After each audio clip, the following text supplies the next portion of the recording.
रात के 2:11 नौरागढ़ की पहाड़ियों पर बर्फ लगातार गिर रही थी। होटल स्नो क्राउन की तीसरी मंजिल पर कमरा नंबर 307 की लाइट जल रही थी। बालकनी का दरवाजा खुला था। एक लड़की रेलिंग के पास खड़ी थी। उसके हाथ ठंड से कांप रहे थे, लेकिन वो पीछे हटने की कोशिश नहीं कर रही थी।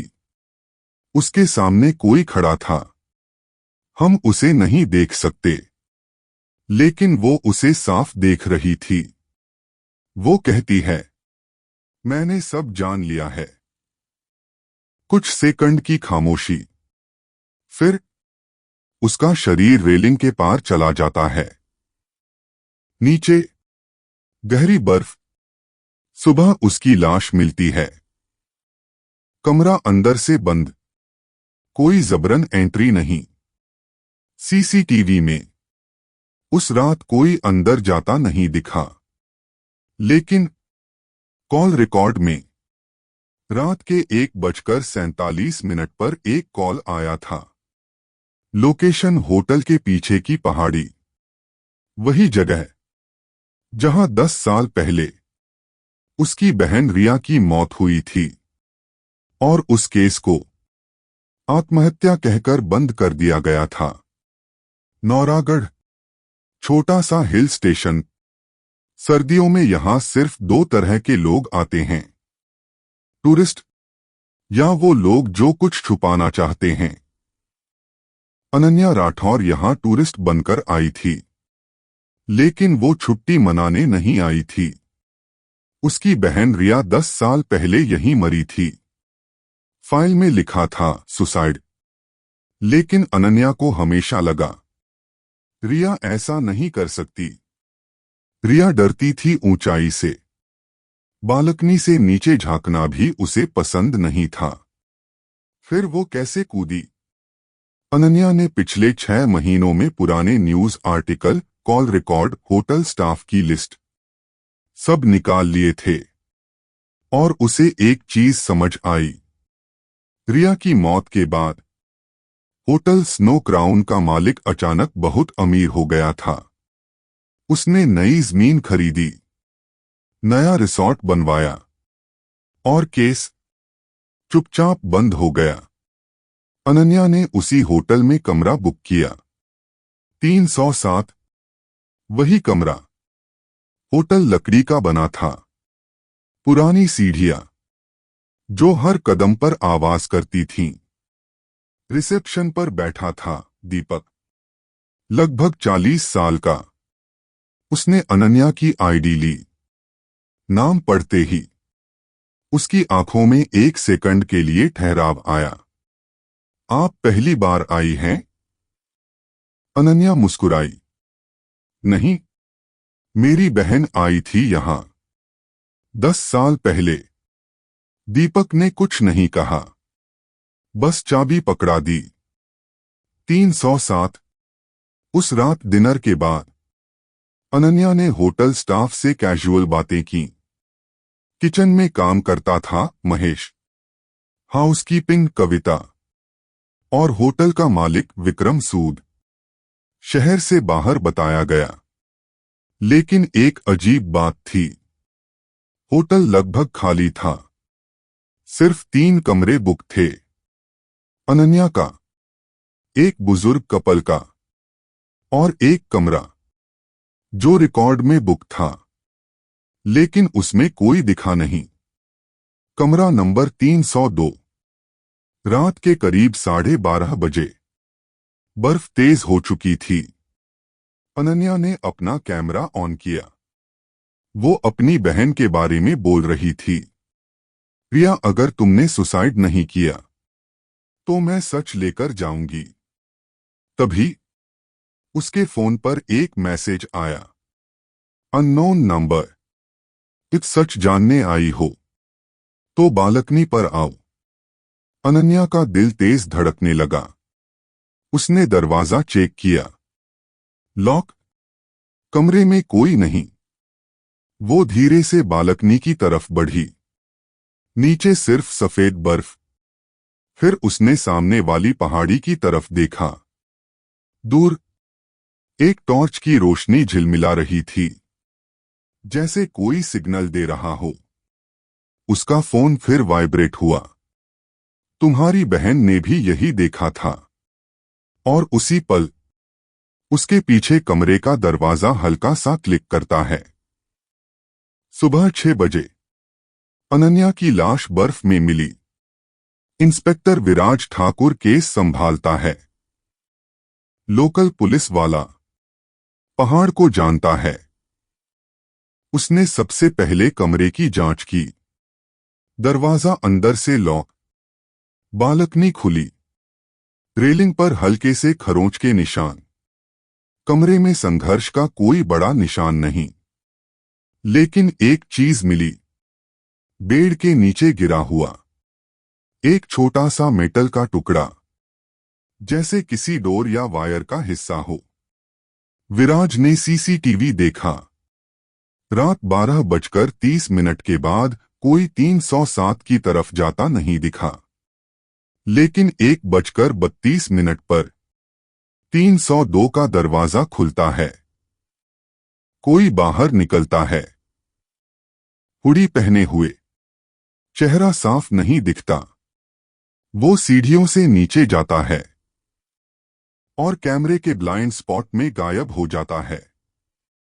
302 के रजिस्टर में नाम था अमित गुप्ता। आईडी नकली निकली। विराज ने रिया की पुरानी फाइल मंगवाई।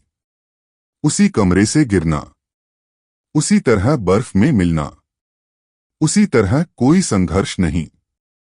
लेकिन तब सीसीटीवी नहीं थे। एक बात और, रिया की मौत के बाद होटल के पीछे वाली पहाड़ी पर नई केबल लाइन डाली गई थी, प्राइवेट कम्युनिकेशन लाइन, जिसका खर्च होटल ने उठाया। क्यों? विराज उस पहाड़ी पर गया जहां से कॉल की लोकेशन आई थी। वहां एक छोटा सा पुराना स्टोरेज शेड था। अंदर बैटरी पैक, एक पोर्टेबल सिग्नल बूस्टर और दूरबीन।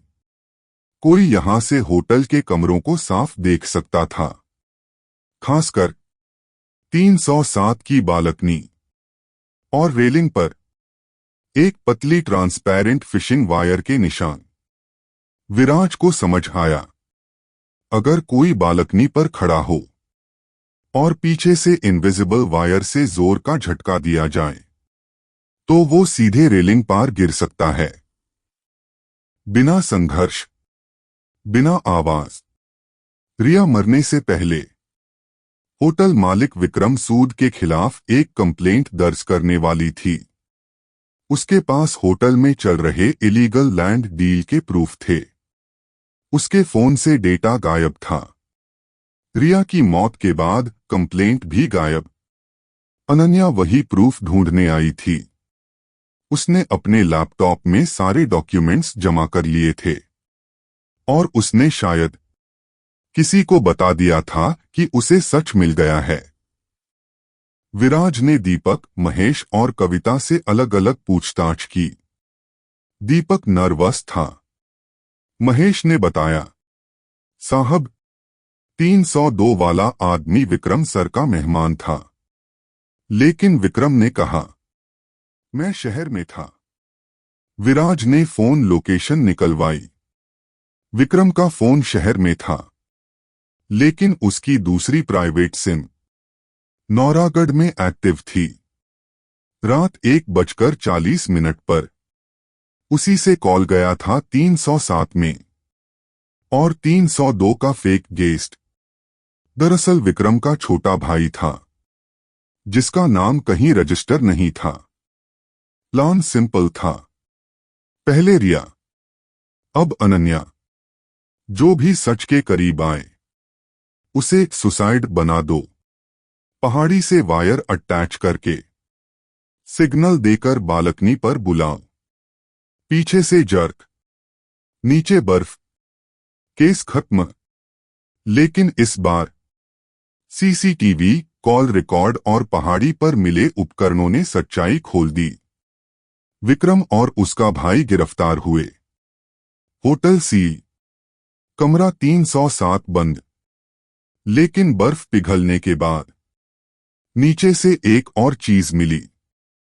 रिया का पुराना पेनड्राइव, जिसमें सारे इलीगल लैंड डॉक्यूमेंट्स थे। वो सच जो 10 साल बर्फ के नीचे दबा रहा। पहाड़ चुप रहते हैं, लेकिन वो सब याद रखते हैं। कभी बर्फ में, कभी पत्थरों के नीचे सच्चाई दब सकती है, मिट नहीं सकती।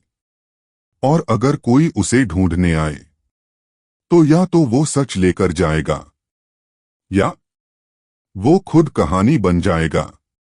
नौरागढ़ की पहाड़ियों पर आज भी बर्फ गिरती है। होटल स्नो क्राउन अब बंद पड़ा है। कमरा 307 की खिड़की पर ताला लगा है। लेकिन सच पर ताला कभी नहीं लगता। रिया ने सवाल उठाया था, अनन्या ने जवाब ढूंढ लिया। और कभी कभी इंसाफ अदालत में नहीं, समय देता है। पहाड़ चुप रहते हैं, पर वो सब याद रखते हैं। अगर तुम कभी किसी हिल स्टेशन जाओ और किसी खाली बालकनी को देर तक घूरते रहो, तो याद रखना, हर गिरती हुई लाश आत्महत्या नहीं होती। कुछ मौतें बहुत सोच समझकर लिखी जाती हैं। और सच हमेशा किसी न किसी बर्फ के नीचे दबा होता है, बस इंतजार करता है कि कोई उसे ढूंढने आए। अगर तुम्हें ऐसी ही सच्ची, खामोश और रहस्यमयी कहानियां सुनना पसंद है, तो इस वीडियो को लाइक करना मत भूलना। चैनल को सब्सक्राइब कर लो और जुड़ जाओ मिडनाइट टेल्स के साथ, जहां हर रात एक नई कहानी अंधेरे से बाहर आती है। मिलते हैं अगली आधी रात में।